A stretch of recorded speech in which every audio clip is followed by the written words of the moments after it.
I've been happily married for 2 decades now. Despite not having children, my wife, Emily, and I share a deep and affectionate bond.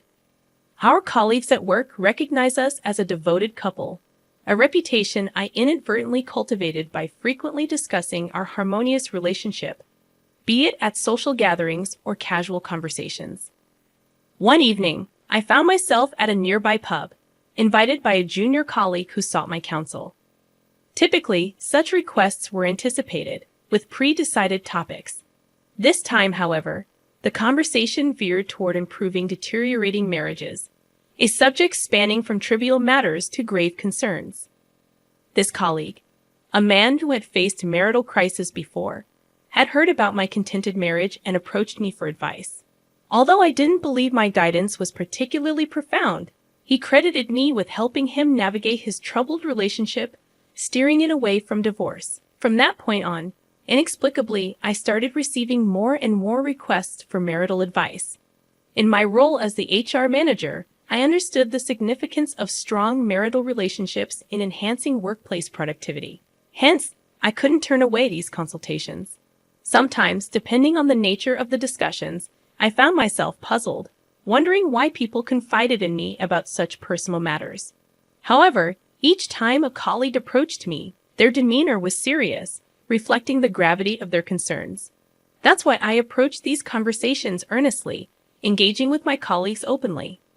Occasionally, I seek insights from Emily, drawing from her perspective as a woman. Despite the common notion that couples cease communication after 2 decades of marriage, that wasn't the case for us.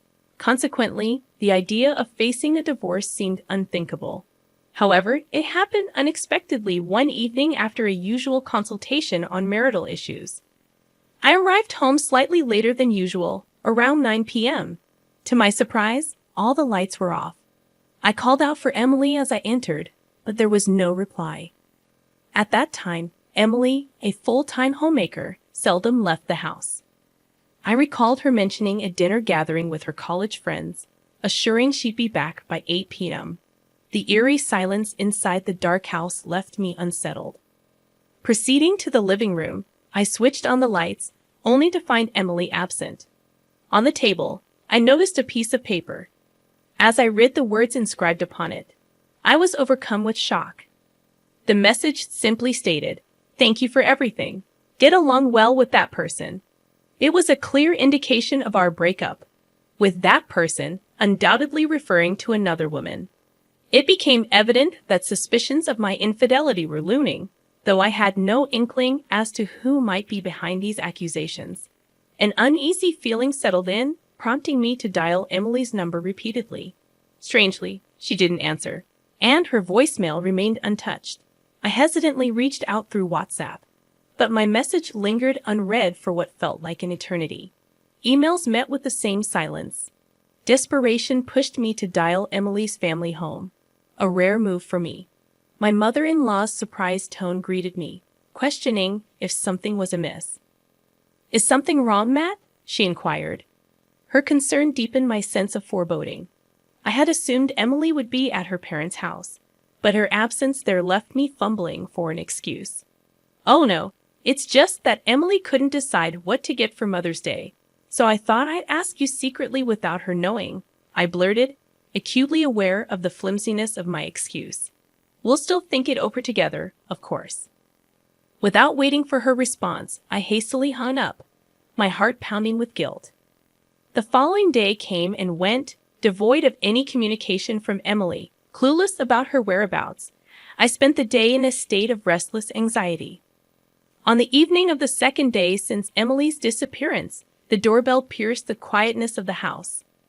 I rushed to the doorbell monitor, hoping beyond hope that it was Emily's return. I was taken aback when I saw my mother-in-law on the monitor, her unexpected presence surprising me.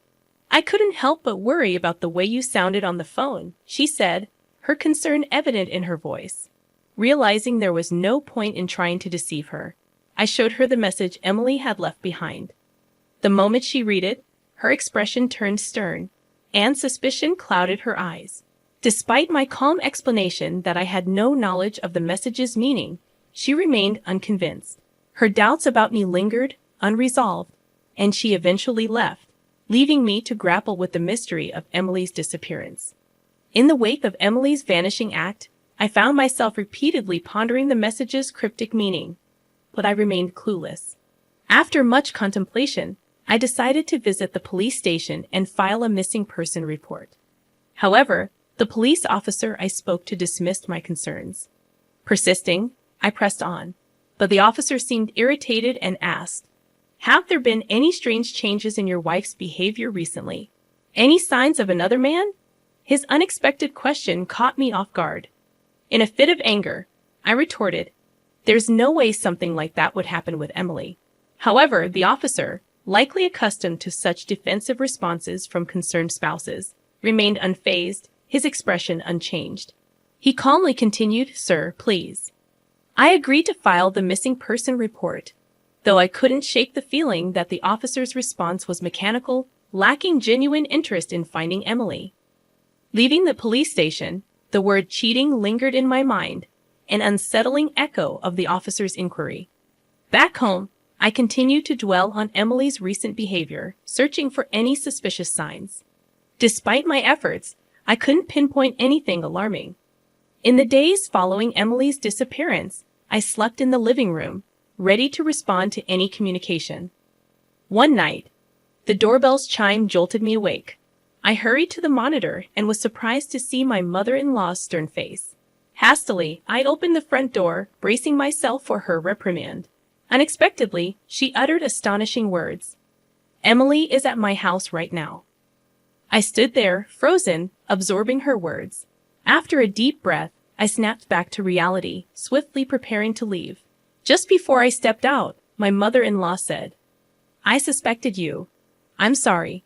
She had come in person to apologize, explaining her stern demeanor earlier.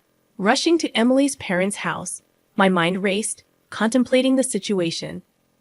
I reasoned that the last time my mother-in-law visited, Emily had probably been at her parents' place. However, Emily must have abruptly returned home, explaining the situation to her mother.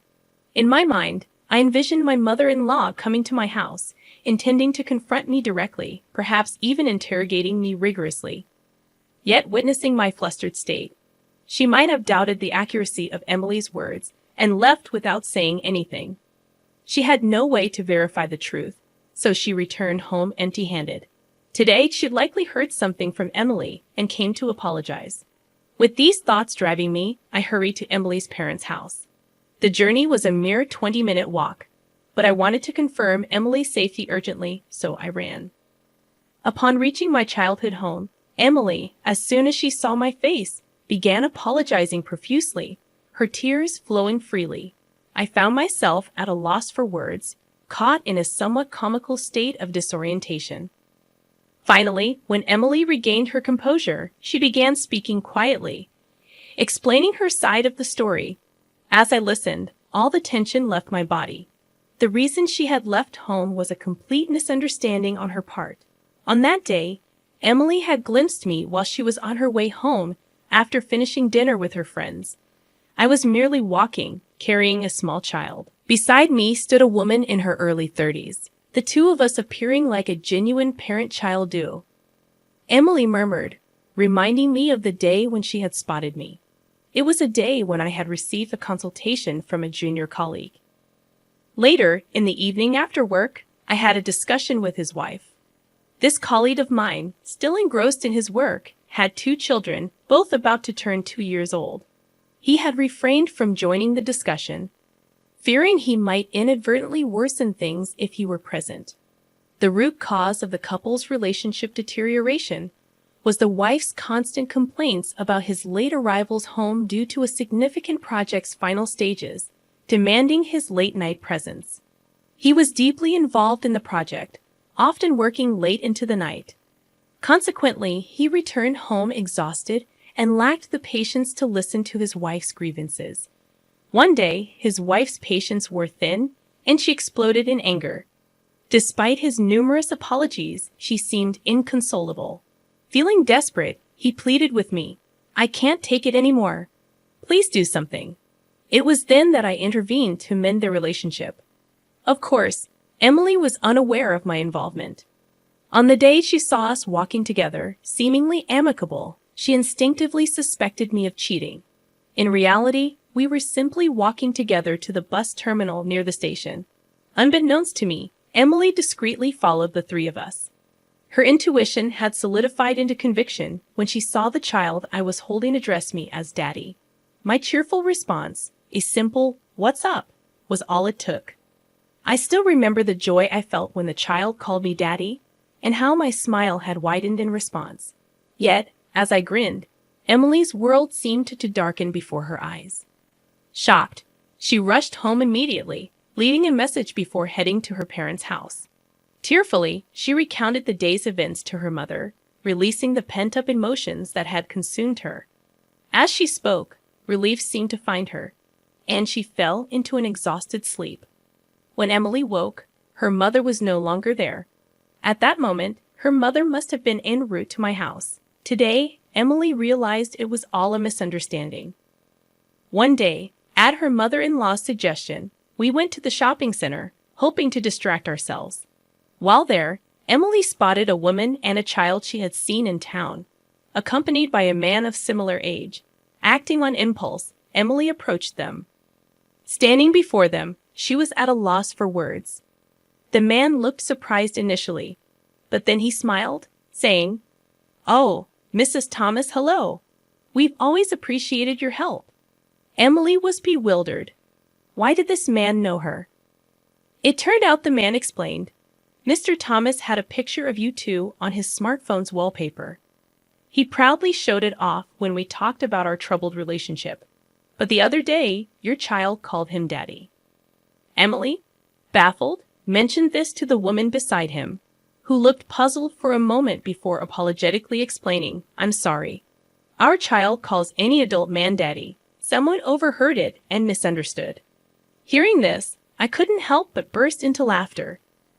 You've always been a bit clumsy, but this one's the funniest so far. Emily, upon hearing this explanation, felt a mix of embarrassment and relief. Finally, she smiled. It was the first time in 4 days that I had seen her smile. Unable to contain my emotions, I said, "Please continue showing me that smile from now on." In response, Emily nodded quietly.